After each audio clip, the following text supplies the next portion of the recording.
In the heart of Benin City, where ancient bronze plaques whispered stories of Obas past, an old historian named Osaze stumbled upon a mystery buried in time: the lost crown of Benin. It was said that during the British invasion of 1897, when the sacred palace of the Oba was looted, a crown of immeasurable value vanished, unlike the other treasures stolen. This crown was never seen in any museum or private collection. It had simply disappeared. Osaze, a lecturer at the University of Benin and a proud descendant of the royal lineage, has spent years studying the old archives, trying to piece together the truth. One evening, while examining a fragile scroll in the palace library, he found a clue: a cryptic note written by a palace servant over a century ago. The crown rests where the river and earth embrace, beyond the sacred grove. Osaze's heart pounded. He knew the sacred grove referred to the forbidden Igun forest, a place shrouded and shredded in mystery, said to be guarded by the spirit of the ancestors.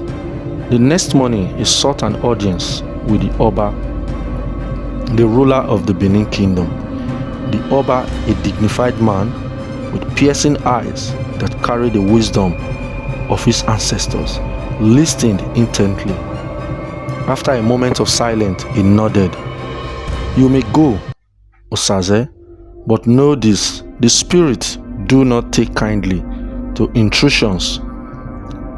So go with reverence." Armed with lantern, a machete, and a deep sense of duty, Osaze ventured into the Igun forest at dusk. The air was thick with the scent of ancient trees, and the calls of distant animals echoed in the night. Every step he took felt as if unseen eyes were watching.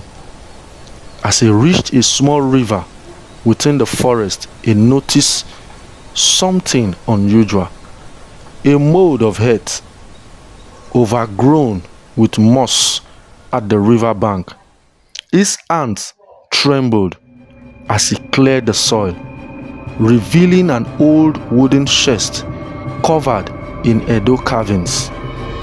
With bated breath, he opened it. There it was, the lost crown of Benin, a masterpiece of gold and coral beads, untouched by time, gleaming under the moonlight. The spirits had kept it safe. Tears filled Osaze's eyes as he wrapped the crown in a royal cloth. He knew this was more than a historical finding. It was a symbol of resilience, a testament of the undying spirit of the Benin people. The next day, in a grand ceremony at the palace, Osaze presented the lost crown to the Oba. The city erupted in jubilation, drums echoing across the land. The Oba placed the crown on his head, raising a staff in honor of the ancestors. "The spirit of Benin lives on," he proclaimed, and from that day, the lost crown of Benin was lost no more.